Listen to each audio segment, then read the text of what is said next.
सेवाराम और मोतीलाल दो घनिष्ठ मित्र थे। दोनों ही गली गली जाकर पीठ पर पोटली लादकर कपड़े बेचने का काम करते थे। सर्दियों के दिन थे, वह गांव गांव जाकर कपड़े बेच रहे थे। तभी एक झोपड़ी के बाहर एक बुढ़िया जो कि ठंड से कांप रही थी, तो सेवाराम ने अपनी पोटली से एक कंबल निकालकर उस माई को दिया और कहा, माई तुम ठंड से कांप रही हो, यह कंबल ओढ़ लो।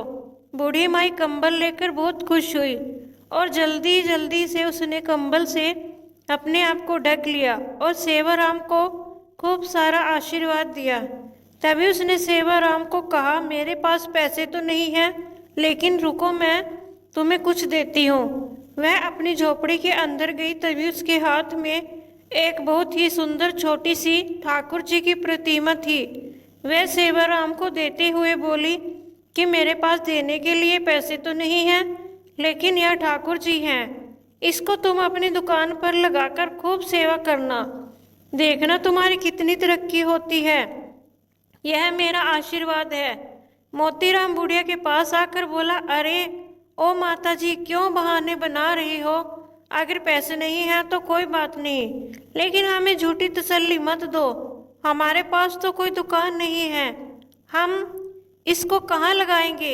इनको तुम अपने पास ही रखो। लेकिन सेवाराम, जो कि बहुत ही नेक दिल था और ठाकुर जी को मानने वाला था, वह बोला, नहीं नहीं माता जी, अगर आप इतने प्यार से कह रही हो तो यह आप मुझे दे दो, पैसों की आप चिंता मत करो। सेवाराम ने जल्दी से अपने गले में पड़े हुए परने में ठाकुर जी को लपेट लिया और उनको लेकर चल पड़ा। बुढ़िया दूर तक उनको आशीर्वाद दे रही थी, हरि तुम्हारा ध्यान रखेंगे, ठाकुर जी तुम्हारा ध्यान रखेंगे।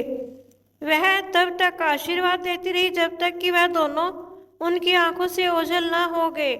ठाकुर जी का ऐसा ही चमत्कार हुआ। अब धीरे धीरे दोनों की कमाई ज्यादा होने लगी। अब उन्होंने एक साइकिल खरीद ली। अब साइकिल पर ठाकुर जी को आगे टोकरी में रखकर और पीछे पोटली रखकर गांव गांव कपड़े बेचने लगे। अब फिर उनको और ज़्यादा कमाई होने लगी, तो उन्होंने एक दुकान किराए पर ले कर और वहाँ पर ठाकुर जी को बहुत ही सुंदर आसन पर विराजमान करके दुकान का मुहूर्त किया।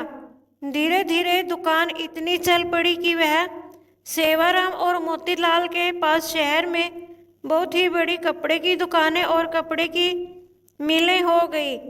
एक दिन मोतीलाल सेवाराम को कहता है कि देखो, आज हमारे पास सब कुछ है, यह हम दोनों की मेहनत का नतीजा है। लेकिन सेवाराम बोला, नहीं नहीं, हम दोनों की मेहनत के साथ साथ यह हमारे ठाकुर जी, हमारे हरि की कृपा है। मोतीलाल बात को अनसुनी करके वापस अपने काम में लग गया।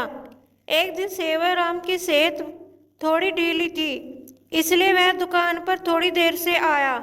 मोतीलाल बोला, अरे दोस्त, आज तुम देरी से आए हो, तुम्हारे बिना तो मेरा एक पल का गुजारा नहीं, तुम मेरा साथ कभी न छोड़ना। सेवाराम हंसकर बोला, अरे मोतीलाल, चिंता क्यों करते हो, मैं नहीं आऊँगा तो हमारे ठाकुर जी तो है ना। यह कहकर सेवाराम अपने काम में लग गया। पहले दोनों का घर दुकान के पास ही होता था, लेकिन अब दोनों ने अपना घर दुकान से काफ़ी दूर ले लिया। अब दोनों ही महलनुमा घर में रहने लगे। दोनों ने अपने बच्चों को खूब पढ़ाया लिखाया। सेहत ढीली होने के कारण सेवाराम अब दुकान पर थोड़े विलंब से आने लगा। तो एक दिन वह मोतीलाल से बोला, अब मेरी सेहत ठीक नहीं रहती, क्या मैं थोड़ी विलंब से आ सकता हूँ? मोतीलाल ने कहा, हाँ भैया, तुम विलंब से आ जाओ, लेकिन आया जरूर करो, मेरा तुम्हारे बिना दिल नहीं लगता। फिर अचानक एक दिन सेवाराम 12 बजे के करीब दुकान पर आया, लेकिन आज उसके चेहरे पर अजीब सी चमक थी, चाल में एक अजीब सी मस्ती थी, चेहरे पर अजीब सी मुस्कान थी। वह आकर गद्दी पर बैठ गया। मोतीलाल ने कहा, भैया, आज तो तुम्हारी सेहत ठीक लग रही है। सेवाराम ने कहा, भैया, ठीक तो नहीं हूँ, लेकिन आज मैं बस केवल 12 बजे आया करूँगा और 5 बजे चला जाया करूँगा, मैं तो केवल इतना ही दुकान पर बैठ सकता हूँ। मोतीलाल ने कहा, कोई बात नहीं, जैसी तुम्हारी इच्छा। अब तो सेवाराम रोज 12 बजे आता और 5 बजे चला जाता, लेकिन उसकी शक्ल देखकर ऐसा नहीं लगता था कि वह कभी बीमार भी है। लेकिन मोतीलाल को अपने दोस्त पर पूरा विश्वास था कि वह झूठ नहीं बोल सकता और मेहनत करने से वह कभी पीछे नहीं हट सकता। एक दिन मोतीलाल की बेटी की शादी तय हुई तो वह शादी का निमंत्रण देने के लिए सेवाराम के घर गया। घर जाकर उसको उसके बेटे, बहू, सेवाराम की पत्नी सब नजर आ रहे थे, लेकिन सेवाराम नजर नहीं आ रहा था। उसने सेवाराम की पत्नी से कहा, भाभी जी, सेवाराम कहीं नजर नहीं आ रहा है। उसकी पत्नी एकदम से हैरान होती हुई बोली, यह आप क्या कह रहे हैं? तभी वहां उसके बेटे भी आ गए और कहने लगे, काका जी, आप कैसी बातें कर रहे हो? हमारे साथ कैसा मजाक कर रहे हो? मोतीलाल बोला कि मैंने ऐसा क्या पूछ लिया? मैं तो अपने प्रिय दोस्त के बारे में पूछ रहा हूँ। क्या उसकी तबीयत आज भी ठीक नहीं है? क्या वह अंदर आराम कर रहा है? मैं खुद अंदर जाकर उसको मिल आता हूँ। मोतीलाल उसके कमरे में चला गया, लेकिन सेवाराम उसको वहां भी नजर नहीं आया। तभी अचानक उसकी नजर उसके कमरे में सेवाराम की तस्वीर पर पड़ी। वह एकदम से हैरान होकर सेवाराम की पत्नी की तरफ देखता हुआ बोला, अरे भाभी जी, यह क्या आपने सेवाराम की तस्वीर पर हार क्यों चढ़ाया हुआ है? सेवाराम की पत्नी आंखों में आंसू भरकर बोली, मुझे आपसे ऐसी उम्मीद नहीं थी कि भैया आप ऐसा मजाक करेंगे। मोतीलाल को कुछ समझ नहीं आ रहा था। तभी सेवाराम का बेटा बोला, क्या आपको नहीं पता कि हमारे पिताजी को गुजरे तो 6 महीने हो चुके हैं? मोतीलाल को तो ऐसा लगा कि जैसे उसके सिर पर बिजली गिर पड़ी हो। वह एकदम से थोड़ा लड़खड़ाता हुआ पीछे की तरफ हटा और बोला, ऐसे कैसे हो सकता है? वह तो हर रोज दुकान पर आते हैं, बीमार होने के कारण थोड़ा विलंब से आता है। वह 12 बजे आता है और 5 बजे चला जाता है। उसकी पत्नी बोली, ऐसे कैसे हो सकता है कि आपको पता न हो? आप ही तो हर महीने उनके हिस्से का मुनाफे के पैसे हमारे घर देने आते हो। 6 महीने से तो आप हमें दुगना मुनाफा देकर जा रहे हो। मोतीलाल का तो अब सर चकरा गया।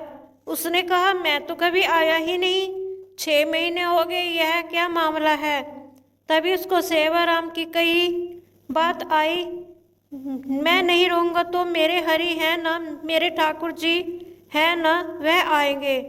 मोतीलाल को जब यह बात याद आई तो वह जोर जोर से रोने लगा और कहने लगा, हे ठाकुर जी, हे हरि, आप अपने भक्तों के शब्दों को कितना मान रखते हो, जो अपने विश्राम के समय मंदिर के पट 12 बजे बंद होते हैं और 5 बजे खुलते हैं, और आप अपने भक्तों के शब्दों का मान रखने के लिए मेरे हरि आएंगे, मेरे ठाकुर जी आएंगे, तो आप अपने आराम के समय मेरी दुकान पर आकर अपने भक्तों का काम करते थे। इतना कहकर वह फूट फूट कर रोने लगा और कहने लगा कि ठाकुर जी, आपकी लीला अपरंपार है। मैं ही सारी जिंदगी नोट गिनने में लगा रहा। असली भक्त तो सेवाराम था, जो आपका प्रिय था। आपने उसको अपने पास बुला लिया और उसके शब्दों का मान रखने के लिए आप उसका काम खुद स्वयं कर रहे थे, और उसके हिस्से का मुनाफा भी उसके घर मेरे रूप में पहुंचा रहे थे। इतना कहकर वह भागा भागा दुकान की तरफ गया और वहां जाकर ठाकुर जी जिस गद्दी पर आकर बैठते थे, जहां पर अपने चरण रखते थे, वहां पर जाकर गद्दी को अपनी आंखों से मुंह से चूमता हुआ, चरणों में लौटता हुआ जार जार रोने लगा और ठाकुर जी की जय जयकार करने लगा। ठाकुर जी तो हमारे ऐसे हैं, सेवाराम को उन पर विश्वास था कि मैं ना रहूँगा तो मेरे ठाकुर जी मेरा काम संभालेंगे। कथासार, विश्वास से तो बेड़ा पार है, इसलिए हमें हर काम उस पर विश्वास रखकर अपनी डोरी उस पर छोड़ देनी चाहिए। जिनको उन पर पूर्ण विश्वास है, वह उनकी डोरी कभी नहीं अपने हाथ से छूटने देते। दोस्तों, मेरी यह वीडियो देखने के लिए आपका बहुत बहुत धन्यवाद। जय श्री राम।